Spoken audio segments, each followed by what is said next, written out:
Hello, everyone. Thank you so much for joining us at Allen Family Philanthropies for today's RFP webinar focused on creative youth development. My name is Amber Rose Jimenez, and I use she, her pronouns and go by Amber Rose. I am the Arts and Culture Program Officer at Allen Family Philanthropies. Our headquarters are based in Seattle, Washington, and we fund work across the Pacific Northwest, the US, and internationally. The opportunity we will discuss today is designed to support projects across Washington state. Thank you so much for your interest in the Creative Youth Development RFP and for joining our webinar from communities across Washington. For a visual description, I have shoulder-length black hair, red lipstick, glasses, and a black collared shirt, and a green background. This Creative Youth Development webinar will be recorded and will be available on our website by the end of the week. Closed captioning via Zoom is enabled, so please navigate to your Zoom toolbar at the bottom of your screen to access this option. We invite you to submit questions via the Q&A feature on your Zoom toolbar. You're also welcome to visit our website to learn more about the program, including answers to frequently asked questions. Next slide, please. Our agenda today will feature information about Allen Family Philanthropies, the Arts and Culture Program, and our focus on creative youth development. I will be joined today by Foundation Director Anne Gwynn. Anne and I will discuss eligibility and what we seek from the strongest applications. We will devote the remaining time to answering your questions. And I want to note, questions submitted in advance will be covered alongside those submitted during this webinar. Please ask questions at any time during the webinar, and we'll do our best to address them before we conclude today. We will update our website FAQ after this webinar as well. I'm going to pass it to Anne to introduce herself and lead us through the next slides. Thanks, Amber Rose. Hi, everybody. My name is Anne Gwynn. As Amber Rose noted, I'm the Director of the Arts, Youth, and Communities programs here at the Allen Family Philanthropies. For a visual description, I similarly have long dark hair and wear glasses. I'm wearing a navy collared shirt and am sitting in front of a green background. Allen Family Philanthropies was founded in 1988 by Jody Allen and the late Paul G. Allen. And we are driven by a core belief that connects all of our work. And that is, when we each do our part, we create a collective foundation for well-being that allows for creativity, future generations, and nature to flourish. Over the past 10 years, Allen Family Philanthropies has made over $550 million in investments in the Pacific Northwest and globally. Here on this slide, you can see a little bit about some of our partners, and we welcome you to check out our website where you can find a few more case studies and learn more about our work. Next slide. The Arts and Culture Program in particular is really driven by a core belief that creativity ignites curiosity. And it is that curiosity that allows us to understand ourselves better, understand others, and the world around us. It's that curiosity that allows for independent perspective taking and connection, which today seem a little bit more scarce. Our focus areas within this program are threefold. The first is around supporting artists and culture bearers. How do we provide artists and culture bearers with the services and spaces and professional development to pursue their craft, and particularly for those artists and culture bearers that are underrepresented? The second focus area of our arts and culture program is around bolstering capacity and infrastructure. How do we support organizations in developing their programs, operations, and finances to pursue their missions? And the third is around strengthening public commitment and sentiment. How do we help build the narrative and the evidence base for the sector so that we can support greater advocacy, larger audiences, and broader public support? Next slide, please. As Amber Rose mentioned, we fund in Washington state and beyond. Today, the foundation has nearly $26 million in active awards. And through direct grant making and our partnership with Arts Fund, we support 943 organizations in every county of Washington state. Next slide. As we considered our programmatic focus areas and the opportunity today, we were really driven by a few data points and the understanding that there's a very strong connection between creativity, connection, and community. As you can see on this slide, and as you likely know, being positioned in a number of different communities, that people are spending less time together. And this is particularly true for teens. And at the same time, creativity has been steadily declining.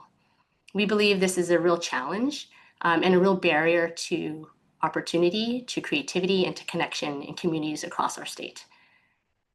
There's one approach that we're particularly excited about, and that is creative youth development. It is a very intentional approach that has been shown to increase individual and community outcomes.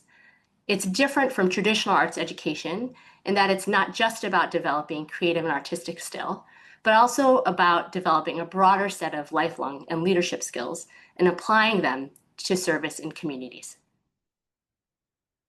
As you know, last week, next slide, we announced a new request for proposal opportunity that seeks to advance equitable access to high-quality creative youth development programs in Washington state. There will be a total of $5 million available for a maximum grant size of $500,000 for a 3-year duration.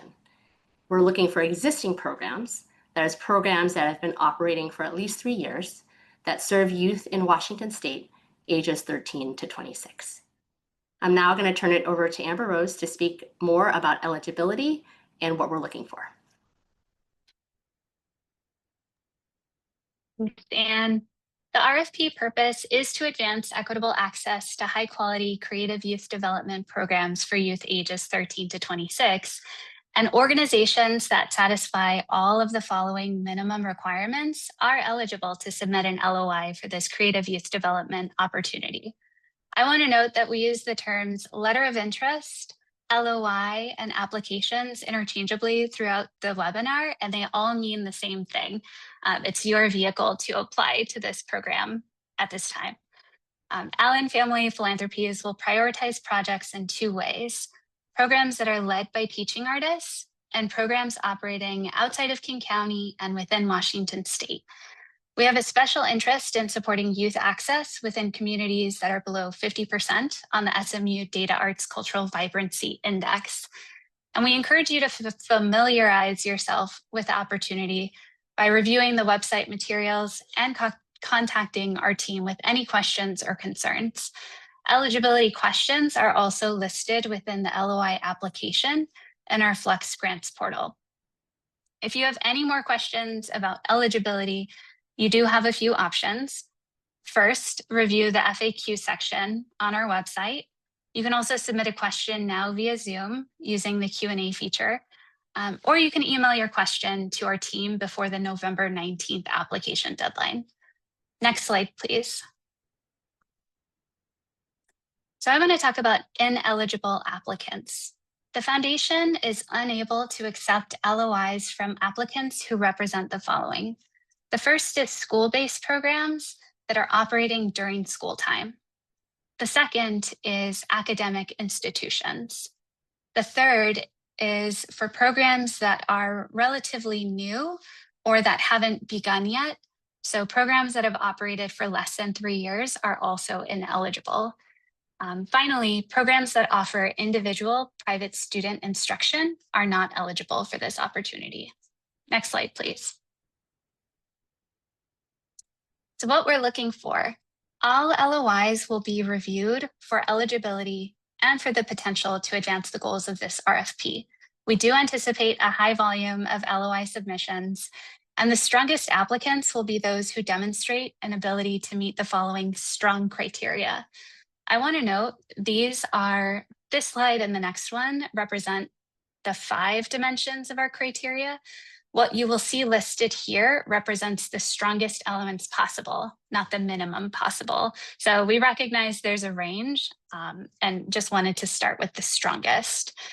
So the first is youth development. We're really looking for programs that emphasize creative, social, emotional, and civic engagement skills and that have opportunities for youth to experience supportive environments that enable their voice and leadership to inform the design and implementation. For creative arts learning, we're looking at opportunities for youth to experience progressive art skill building instruction that enables them to build on what they've learned so far and increase their growing edge throughout the program. We're really interested in programs that are led by teaching artists that follow a curriculum that have clear outcomes and that emphasize that group learning, artistic growth, and applied creativity. For organizational capacity and program feasibility, again, this is the strongest. We know the minimum is a 3-year timeframe, but the strongest applicants would have a longer history of delivering the program for creative youth development. And we're looking also for evidence of continuous improvement, opportunities that your team is implementing improvements informed by young people's voices and evidence that you're acquiring over the course of the program operation. The team would have strong experience delivering youth arts programs as well. Next slide, please. So these additional components of the 5 that I mentioned include community engagement and connections. We're looking for, in the strongest, all aspects of program design and implementation that reflect a deep understanding of and partnerships with the communities intended to serve. We really are curious about the opportunities that young people have to engage the community, to share their work, to develop it, and to really build on those connections. The final one is around arts access and program reach. And what we're looking for there is how to increase opportunities in places with minimal or low access to diverse arts engagement opportunities, and that serve a substantial number of youth outside of school time. Next slide, please. So for key dates and how to apply, the Creative Youth Development RFP is open now. Our Flux grant portal is accepting applications. It opened on September 16th and will stay open accepting applications until November 19th at noon Pacific Standard Time. The Creative Youth Development RFP consists of an LOI stage and a proposal stage. The foundation will assess LOIs based on their eligibility and relevance to the RFP goals and considerations. Then on December 19th, a subset of those who submitted LOIs will be invited to submit a full proposal. Full proposals will be due in early February 2026 and will be evaluated by a panel of independent external experts. The internal review will inform funding awards, and we anticipate awards being made and announced in the second quarter of 2026.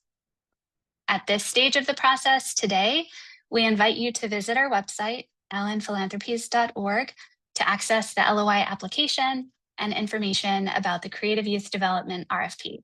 There you will find links to create your own Flux account, to watch a short video that demonstrates how to submit an LOI, and to preview the LOI questions starting now.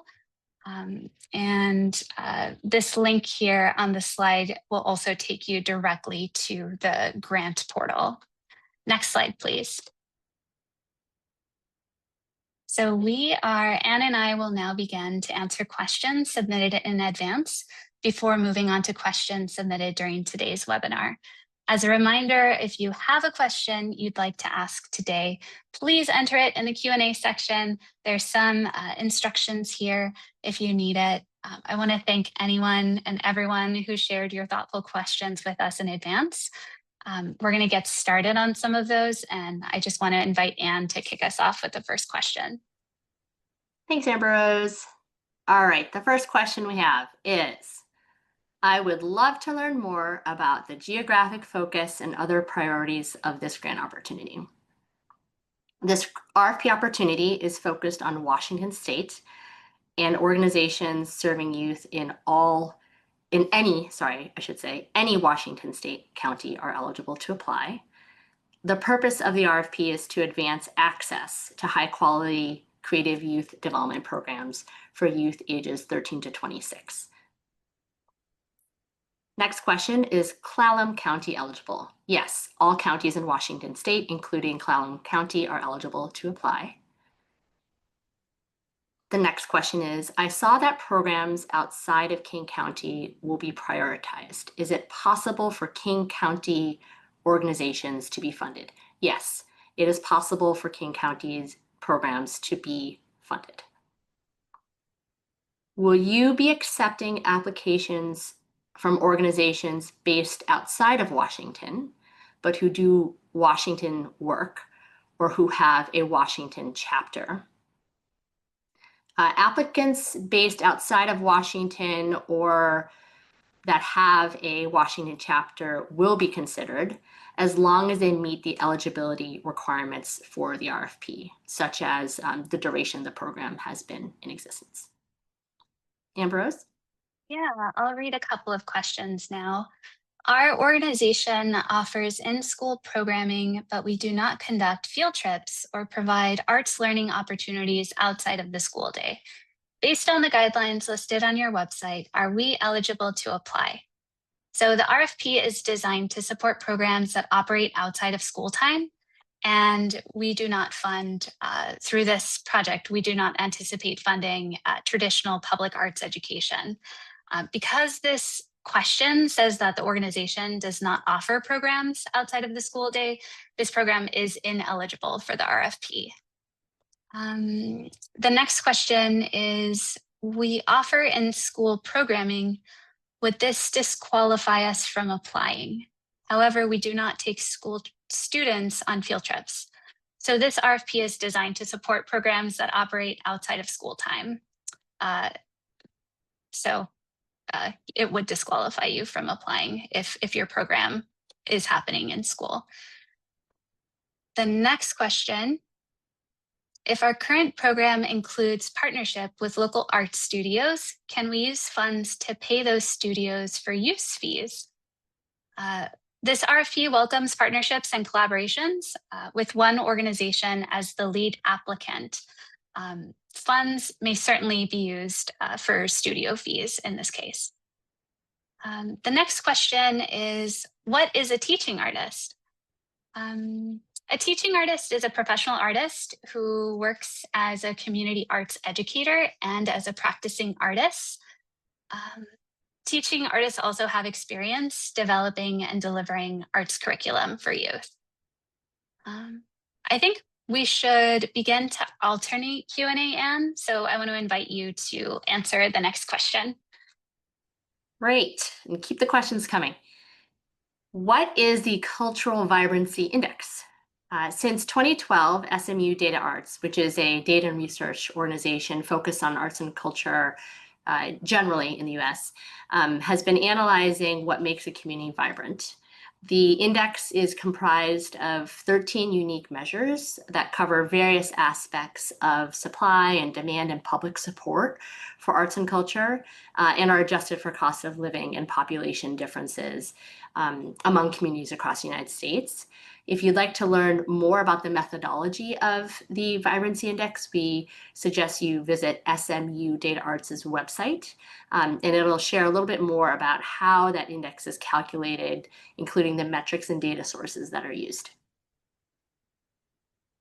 So the next question is along that theme. Skagit County is a bit above 50% on the SMU index. We're still underserved here. Will this be taken into account? Yes, we will consider all letters of interest and we'll take that into account. Next question, can this funding be used for repairs and upgrades to the learning space? This RFP opportunity is focused on program-related costs. These are not unrestricted funds and should be tied to specific programmatic goals and activities. We'd like to hear how you're proposing using those funding dollars to support the goals of the RFP. Right. Next question. Would you consider creating an intentional collaboration among established youth programs as a new program or established? So we encourage intentional collaborations, but this RFP is focused on funding established programs to help them further develop and increase access. So with that, this RFP is not focused on new programs and new models. A collaboration between established programs to create a new program would be ineligible for this RFP. Can traditional cultural practices, such as storytelling and language preservation, be combined with modern media arts? Yes, absolutely. Traditional cultural practices can be combined with modern media arts. Our arts program has been active for more than 3 years, but our Variety Showcase event is a new addition. Is this eligible? If you are adding new elements to an existing program, it is eligible. Again, the focus of this RFP is to support existing programs to further develop and increase access. Next question. How much funding is being considered for programs occurring in King County? There will be a total of $5 million available via this RFP, and funds are not being reserved or held or designated by county. Okay, the next question asks, will a new youth program intended to build off from the foundation of an existing longstanding program be eligible? No, this would not be eligible. The focus of this RFP is to support existing programs to further develop and increase access. Although our work isn't in the counties targeted, the youth we serve score low in the art data vibrancies. This is similar to a prior question, and I would say that the purpose of noting those priority counties is recognizing that there are counties in our state that are less resourced than others and have less access to capital. And so our desires to the extent possible, not sort of reify that challenge and to support those places, but all counties in Washington state are eligible, and we will consider all applications. Okay, so this next question asks, how can I be invited to apply for this RFP or to submit an LOI? Allen Family Philanthropies are overseeing an open RFP process. That means that anyone eligible may apply. You just need to create a Flux account in our grants portal in order to access the application. Instructions are available on our website, allenphilanthropies.org.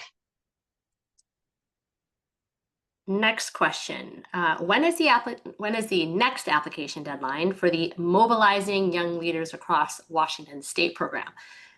So some of you may know that last fall, we issued a request for proposals that was focused on mobilizing young leaders across Washington state. That was the first time we did that. Our website is the best place to go. That's allenphilanthropies.org. And that website will list any current funding opportunities. And so we encourage you to sign up for the newsletter for the most recent information so you can be alerted to new RFP opportunities. We don't have a sort of future schedule for those established. Currently, we are just looking for letters of intent for this Creative Youth Development RFP. Okay, so the next question is, I see grants may be provided up to $500,000. What is the lower end of the grant range? Are some amounts too small? There is no minimum grant size. However, the strongest applications will have a clear need and case made for the maximum funding amount. Next question is, if we are outside of the areas of focus, are we still eligible to apply? If this is a question about counties, I'll remind everybody that all Washington counties are eligible. If this is a question about programmatic focus, I'm not sure. We would encourage applications that align with the goals of the RFP. We know there are multiple ways that organizations might aspire to hit those goals. So we would just encourage a thorough definition of that. Okay, I will read the next question. Sorry, I got a little lost in some of the questions. Okay, I think it's this question. Can this be a combination of building family together through art and culture? And you didn't just read that one, did you? Sorry. Nope. Okay, You got perfect. Live facilitation. The focus of this RFP is youth ages 13 to 26. So if the application can clearly meet the goals of this RFP, then yes. Okay, the next question. I'm with Boys and Girls Club of Washington. Welcome. I'm wondering if we could apply for a grant on behalf of a group of our Washington clubs that are located in priority locations. Yes, we invite collaborations of all kinds. We love to see them. And we would just say that there needs to be essentially a lead organization that is applying on behalf of that collaboration. Okay, the next question looks like it is asking that our organization is from a county that is above 50%, but below 60 to 65%. In this case, would we be given a second tier priority? The prioritized counties reflect an understanding that there are some regions and populations that are less arts vibrant and that have had historically less access to funding. So we would like to see applications from all counties and want to make sure that we are resourcing counties that are the least resourced. So all of that to say is that we are going to evaluate all of the LOIs for this opportunity.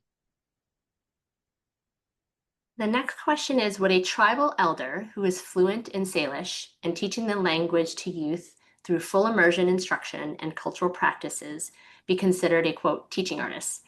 Yes, if they meet the definition that Amber Rose shared at the beginning. If that definition is not on our website, I think it is, but if it's not, we will make sure that is updated when we revise the FAQ by the end of the week. Okay, this next question says, if you are asking for funding for a program that you have offered for at least 3 years in one county and hoping to offer the same thing but in a new county, would we still qualify? Yes. And the next question is a similar question about counties that don't fall below 50% on the SMU Cultural Vibrancy Index. Specifically, this question is about whether a county such as Kitsap, which also has low per capita state arts funding, would qualify and be eligible. And we would say yes, we would encourage you to apply. As Amber Rose noted, we just want to make sure that we are paying particular attention to those counties that are generally less resourced. It is not strictly limited to the named counties. Okay, so this next question asks, if an organization provides private lessons in addition to group lessons, is that organization ineligible because it provides private lessons? No, it is not ineligible. For this opportunity, we're seeking project like LOIs about projects from organizations that talk about programs. This is not a general operating grant. So we would want to understand the proposed program and invite you to apply to tell us more about it. The next question is, can you share some high quality examples of youth programs for ages 18 to 26? So that's actually a subset of the range we're looking at because our range is 13 to 26. So can you provide high quality examples for youth ages 18 to 26 or a subset? I would say we hesitate to provide specific examples at this point.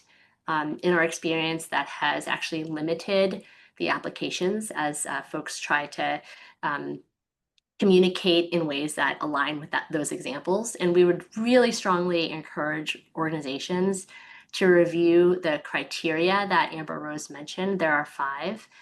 And the way to think about that is those are the 5 categories of criteria, and the strongest applications will have sort of like the fullest expression of those criteria, which are detailed on the website.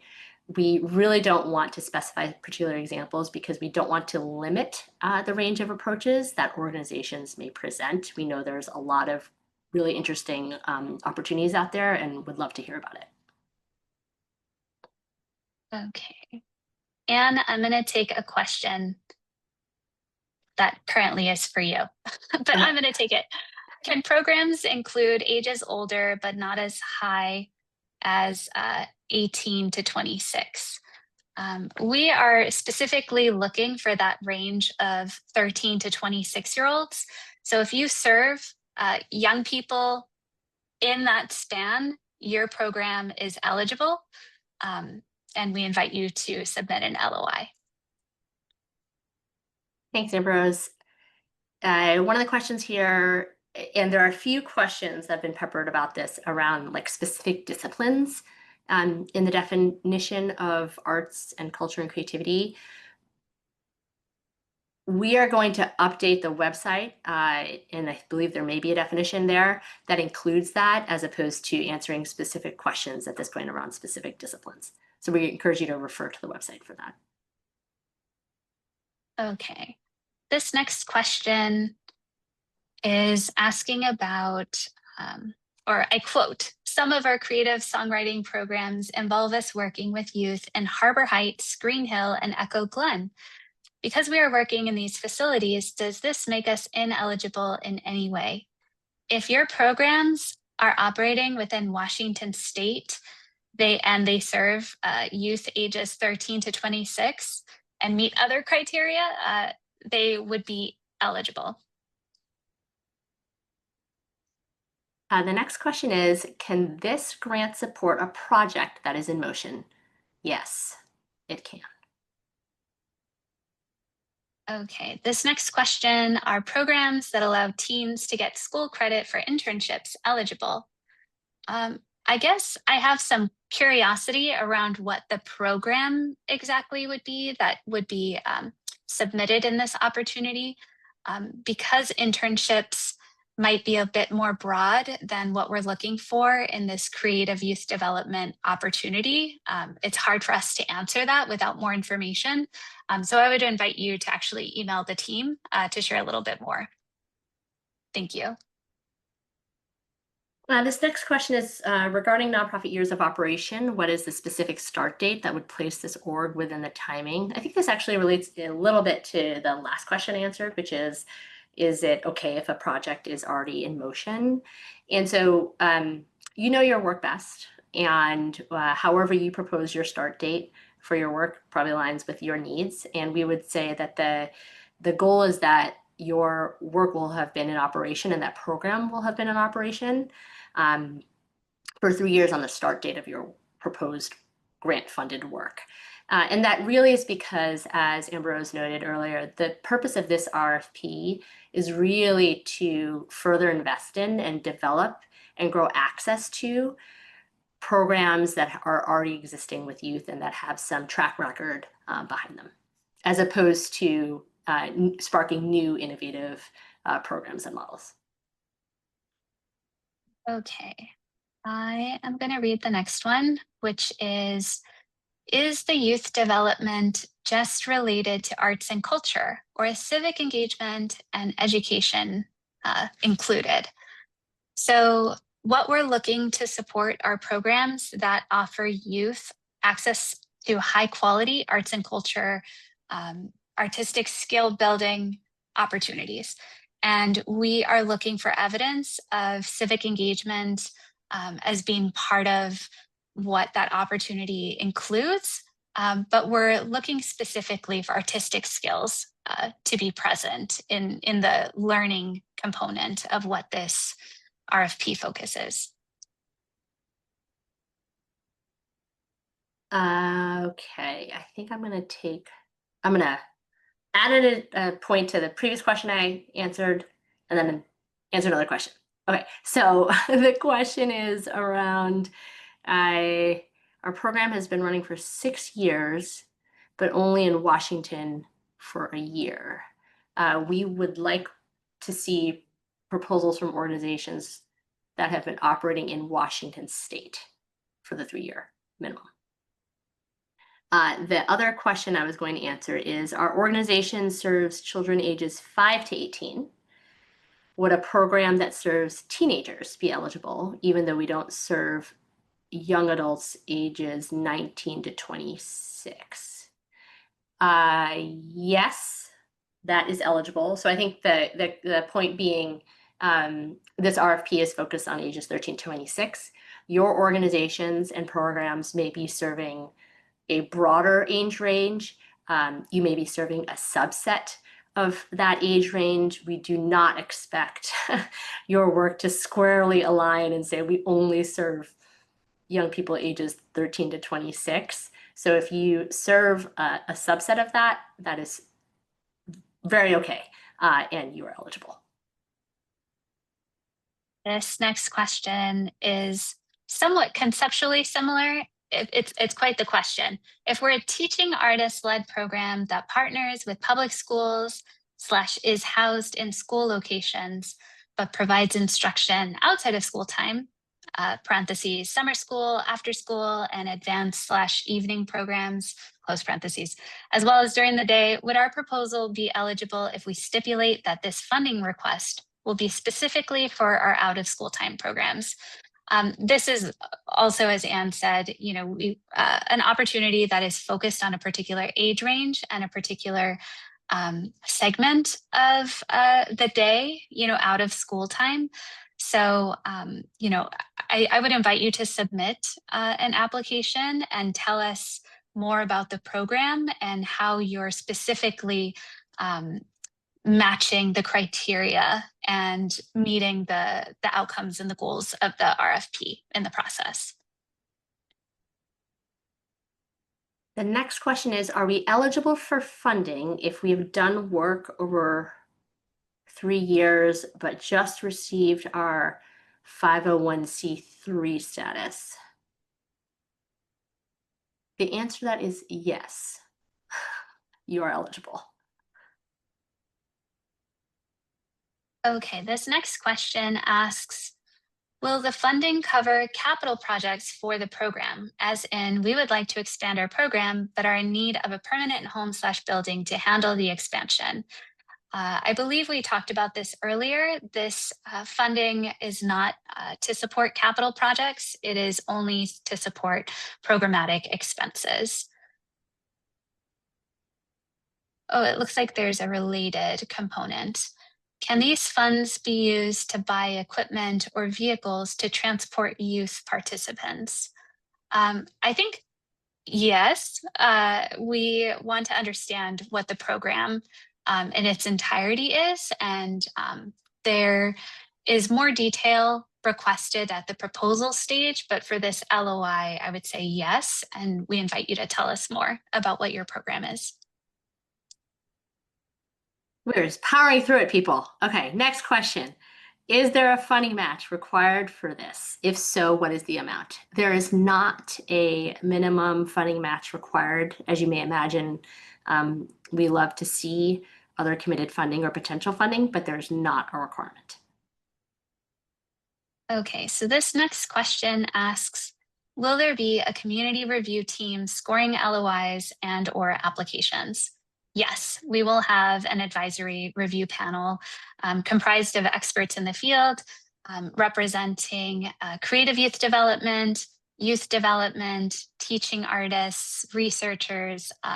They will have a very diverse background that can help advise the review process.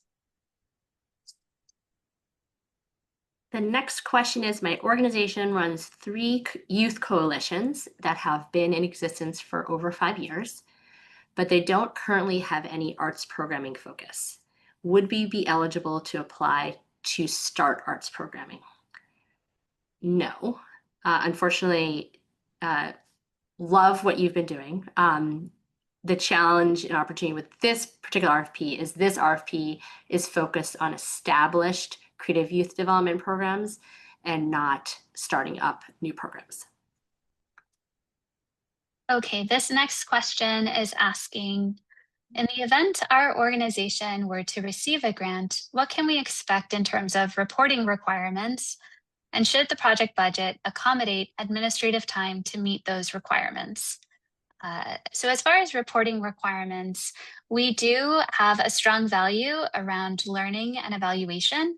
So as part of our process, we do have a standard quarterly reporting cadence where we are seeking a combination of quantitative and qualitative reporting.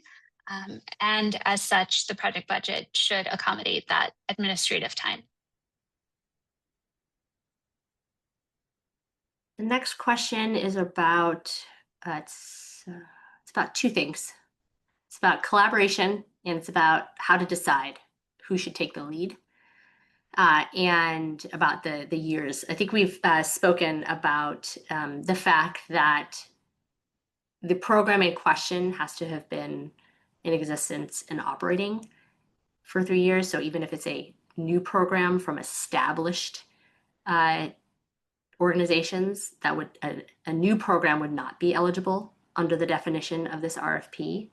In terms of collaborations and determining who should take the lead, if that's something you're considering, we would just encourage you to think about which organization has the strongest capacity to pursue and support the proposed work, and who is perhaps in the strongest just general position. And whether that be from a community perspective or a funding perspective to be the lead organization on the work. In any LOI, if there are multiple organizations, we will clearly look at each organization, but in terms of establishing a lead organization, we would encourage you to think about who is best positioned for that in this moment. So I'll take a stab at this next question, and Anne, I invite you to help round me out here. This question is, can I apply for different established programs in one proposal, or is it best to focus on one program? My instinct is to invite you to think about how your program strategy aligns across the various bodies of work that you're thinking about, and invite you to look at the criteria and what we're seeking in the LOI to determine how best to present the idea. I don't know that we're definitively saying, you can only apply for one program, but I think we're looking for evidence of coherence and intentionality across the youth communities that are being served. And what would you add there? No, I think that's a really good question, and so I'm glad whoever this was asked it. And I think that Amber Rose's response hits it, which is really focusing on looking at those review criteria against the nature of the established programs and whether the strongest proposal would be for individuals or a collective. Is civic engagement required for proposed projects? We would say it's an element of the review criteria. So again, we would encourage you to look at those 5 review criteria, and those LOIs that score the highest will express all 5 of those.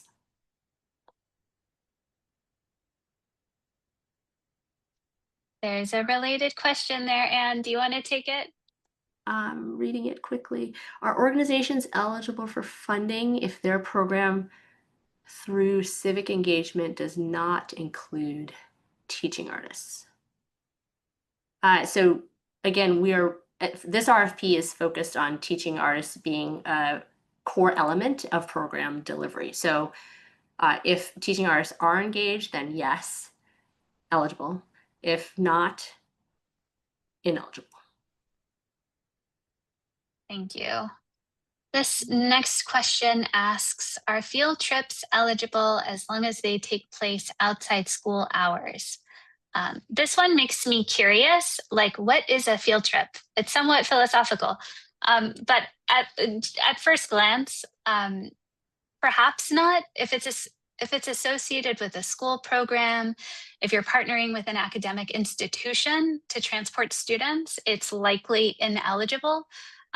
If there's some specific verbiage or something that you want to talk more about and give some more context around, we would invite you to contact the team via email. The next question is, are federally recognized tribes without a 501c3 eligible with an IRC 7871 letter? Absolutely yes. Yes, eligible.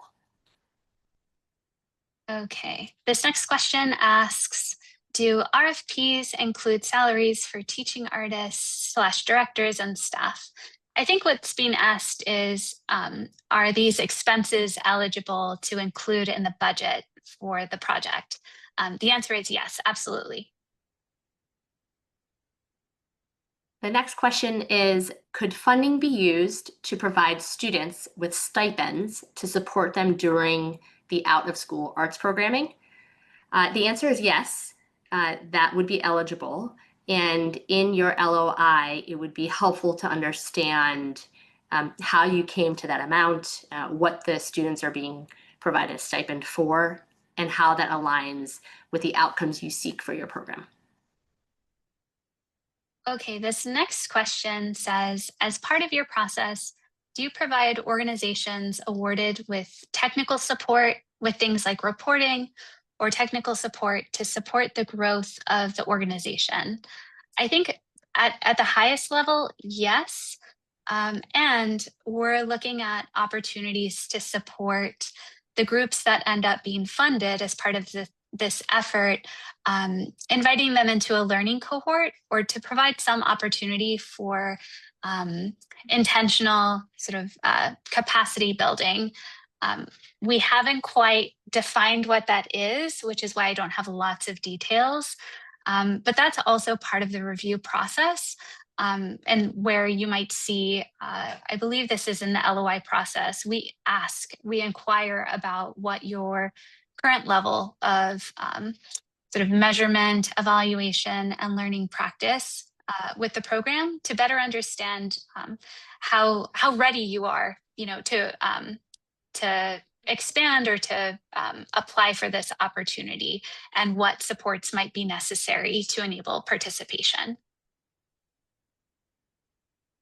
The next question has been answered, but I'm going to repeat it here in case people came in and out of the webinar at different points.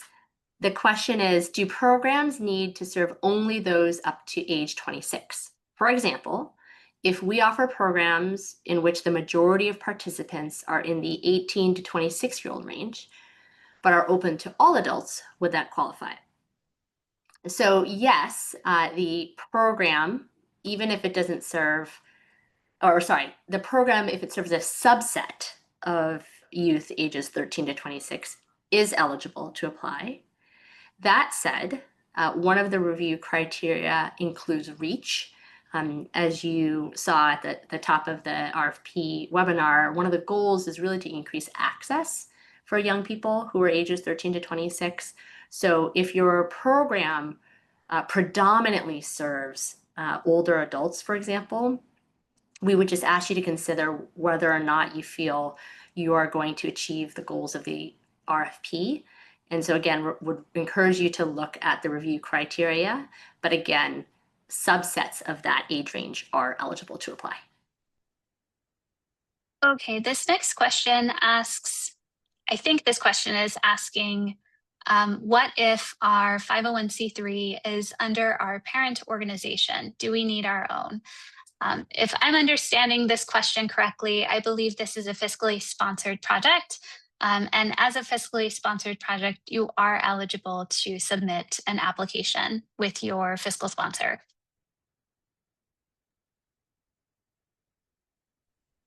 Okay, and I think this may be the last question, unless someone wants to sneak one in at the end. The last one is, do organizations need to show a strong need for the funding? Our organization has managed to successfully fund our program and balance our budget for many years, but obviously new funding would always be useful. Will having a strong track record for funding be viewed as a positive with the reviewers? So first, I just want to say that's great and hard to do. So kudos to you. And we know that this environment particularly is challenging for all nonprofits, particularly those that serve youth that have less access. So we would say that having a strong track record for funding is positive, but also if an organization has a very demonstrated need, that is also positive. We really want to understand what's driving your application and why you believe your program will meet the established goals of the RFP. So we want to hear from organizations that may be at both ends, right? Those that have had a strong track record for a number of years and have a path to growing, as well as those who have some track record, but who may need additional funding and have been less stable to get to where they need to be. So we encourage all those types of organizations to apply. Well, thank you, Anne. We approached the end, so I will transition us and invite the last slide up. It's a thank you slide. Thank you all for joining us on this webinar today. As a reminder, this webinar was recorded and will soon be available on our website. As for next steps, please visit our website at allenphilanthropies.org for more information about the RFP, to access the Flex portal, and to preview the LOI. There you can also watch a video which features a live demonstration, or I guess it's not live, a demonstration of how to submit your LOI. It walks you through every step of the process. The website FAQ section will also be updated with questions from today. And we ask that you please get started on your LOI now. You have until Wednesday, November 19th at noon. Let's see. Oh, finally, just thank you again for joining us. We really value your interest, your questions, and your amazing work to enhance the cultural vitality of our state and to invest in the next generation of arts, cultural, and civic leaders.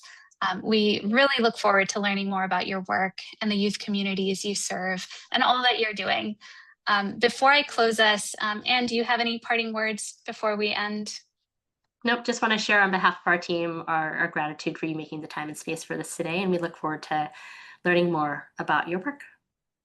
Thank you so much, everyone.